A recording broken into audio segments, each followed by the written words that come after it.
So when the pandemic hit, I basically was full of optimism and didn't think anything was going to happen to my business because I'm a glass half full kind of girl. But when I realized things were going south, I kind of doubled down and went to my clients who were really suffering, because I have a lot of folks in the hospitality, food and beverage industry, commercial real estate took a dive. And I went in and put my mask on and worked harder than I ever have. I was on site more than probably I had ever been in the past. When most folks, most folks were not going out, I was going into the restaurants. Do you feel like a first responder, like going into? I don't want to say I was a first responder, I know, but front lines. I did feel like I was taking a risk, Yeah. but I also felt like these people needed to feed their families too, and my staff needed to feed their families. And if I stopped working and we stopped working, I took a pay cut and I continued to pay my staff because that was important to me to keep their families going. So a lot of my clients, we cut back on billing. We did anything we could to make it work, to make sure that they could keep operating their restaurants. We went through the PPP process. We took advantage of a lot of, the grants that were out there, anything that we could, to stay afloat. But really, the nuts and bolts of what we did was just being, my whole theory is do good things for good people. Mm-hmm. And if we live by that, it comes back around.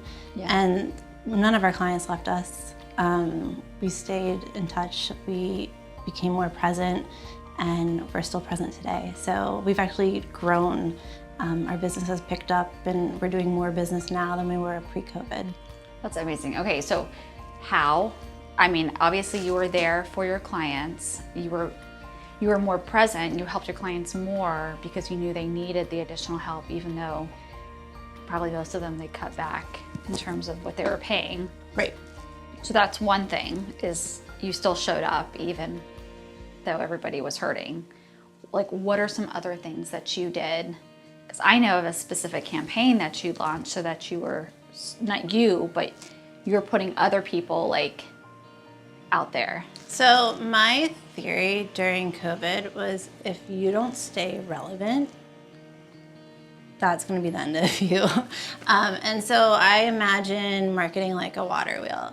Like, if you have a water wheel going, it just takes a little trickle of water to keep that water wheel going, right? Mm-hmm. And the minute it stops, you need a huge gush to come back. And the same thing with marketing. The minute you close your doors, the minute you're gone for 6 weeks or 16 weeks, whatever it is, you're gonna need a whole rush of energy to come back and become relevant again. Yeah. And so I try to explain that to my clients. Like, if we just keep some social media going, even if it's not paid, if we do email or text campaigns, they're just like, hey, we're still here.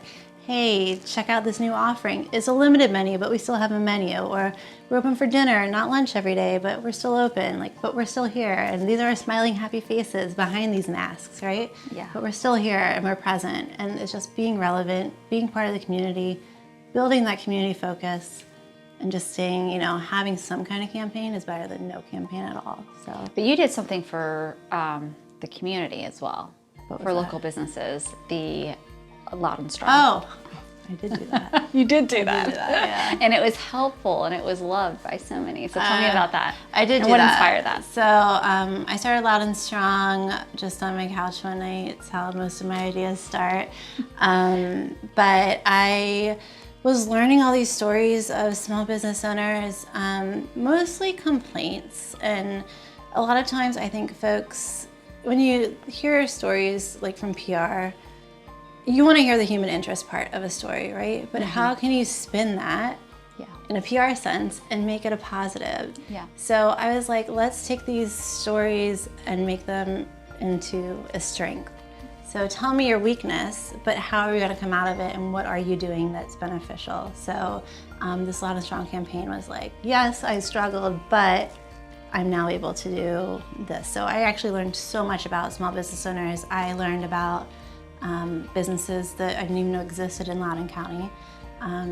I learned about cute little boutiques that have great stuff that I actually like to shop at now, and really cool women and entrepreneurs in the community and event spaces. And you know, I'm on social media 24 hours a day, so I couldn't believe that I hadn't seen these stories before. So it was really cool to get to know these small businesses. And then I actually started like an outdoor dining page. So this outdoor Facebook dining, page. yeah, Or group. yeah, a group. Just to learn about what businesses were promoting and what they were offering, and it got like 4,000 people in like 2 weeks. Just supporting local businesses in Loudoun, so that was awesome. That was awesome. The group that you started, I know, I hear what you just said, but I think on top of that, and you probably don't think this is a big deal, but it's something that I paid attention to, is you set this tone of like, a lot of other people would complain and tear down businesses as well, because like everybody was hurting. When you're, what does that hurt people? Like when you're already like really negative, you start like pulling other people down as well. And you kind of set this tone of like, this ish isn't happening here. Like I'm not gonna tolerate this. This isn't the place for that. Go elsewhere. And I know I took a screenshot of that and I sent it out to some of my friends that were Facebook group owners. And I was like, Did you really? I swear. And I was like, she has no problem doing this. You guys are allowed to do that too. Because I kept saying that to my friends that have these Facebook groups. I'm like, you're allowed to set the rules. And they were so scared because they're like, yeah, no, because then everybody else will tear us down. And I'm like, no, look, she has no problem doing it. You can too. Yeah. Well, somebody posted something this week and was like, tell me was it Ray? Somebody posted Yeah, like, tell me probably. your biggest strength. You have no problem saying no. And I'm like, telling people no. Yeah. No, I work too hard to create things, and nobody's gonna walk into my playground and tell me how to run my business. And start tearing up the swings. No, I don't have time. I have 2 kids of my own. I'm not about to go babysit some adults on the internet. So yes, creating groups are meant to support local business. That's what they're for. If you wanna complain, walk into a restaurant, speak to a manager, address it with your server, you know, call the restaurant after and speak with the owner. These people are working really, really hard to do hot food hot, cold food cold. If you're not having that experience in a restaurant, you know, voice that, but you don't need to come on the internet 3 days later and tell me. Not even just you, but the whole 4,000, the thousands others that are in the group. So mad respect for you on that front. I think that was awesome. Okay, so in terms of, after, where are you now, and how have the activities that you've done during the pandemic, how is that paying off for you now in terms of your own team, in terms of your clients? Because I know for you, you always preach about like when your clients win, essentially that's like you winning. We are just trying to find excellence in our workflows and our processes to make sure we're staying on top of everything, because with growth there's always struggles, and success is fun, but it also means more work. So delegating, adding to the team. Our clients are our biggest champions and our #1 referral source. We don't do a ton of marketing for our own team. So I am trying to, learn that from you actually, and start branding ourselves, because folks reach out to me all the time and they think it's just me. And they're like, oh, I didn't realize you have all these awesome people behind you. And I'm like, I could never do this all by myself. I'll be honest, when you said I'm bringing my team in, I was just thinking the one person that I had met like when you first launched your business so many years ago. Yeah. And then when I saw all these like beautiful women walking in the studio, I'm like, this is your team? Yeah.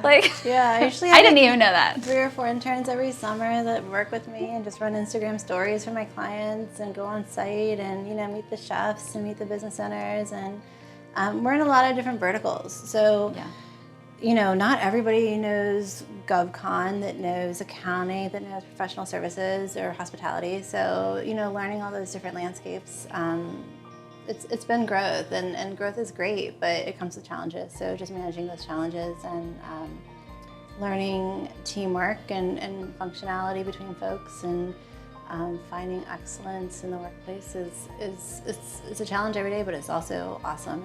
And I work with a lot of strong women, and finding success and working with working moms who are distance learning right now. Yeah. Who sometimes their kids need their laptops when I need copywriting done. But we manage and we make it work, and it's good.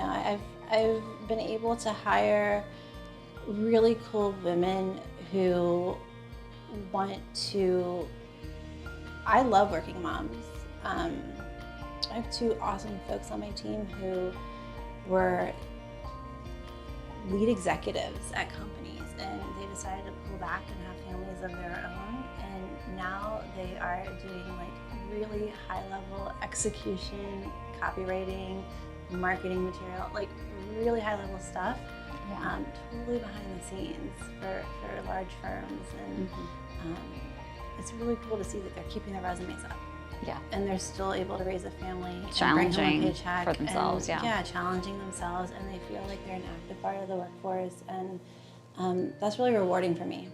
That I can see that you don't have to be a stay-at-home mom and not feel like you're not having value.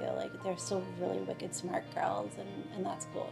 Because you started off with Nova Housewives. Yeah. Right? That was the original stomping ground that you built up. So that's really cool. Yeah. And now, so you said you're talking about your actual team that's on payroll, but you have a strong network of women that are your ambassadors, essentially, people that love you, support you. Would you say your connections is what also helped kind of pull you through everything? Yeah, I would say I have a good social following. And that's something that I've leveraged. I've leveraged my connections to build growth in my business. And I've leveraged my connections for my clients. And that's kind of been part of my success is if you want to find the best birthday cake and you're looking and you're one of my, women's groups, I have 80,000 followers on social media that live in Northern Virginia. And that are highly targeted. To go to the conch and go to a birthday cake, Yeah. And that benefits Santosh, and it benefits Kathleen and the pastry chef. And, I really, you get me, but you get my team, and then you get my whole following. So it's kind of... I always talk about that, as a marketing, because we kind of play in the marketing playground a little bit, for real estate agents. Right. And I always say, I don't want to just be somebody who's good at the skill or the craft that they're hiring me for. I want to bring along with it connections, referrals, this powerhouse that they can also tap into. But that's something that you've already built within your business from the very beginning with Nova Housewives. And I will say, when you came in for your headshots with your team, I was wanting to do something special for one of my teammates for her anniversary, and $250 later, right? It was with the conch, which was awesome. Raymond's listening to that right now, but which is awesome though, because you do what you say you do. You plug in your clients to make sure that they get the #1 spot when it comes to the referrals. And that this you pass morning, out. before I got out of bed, I was logged into Facebook as Santosh, posting in every group along Loudoun County.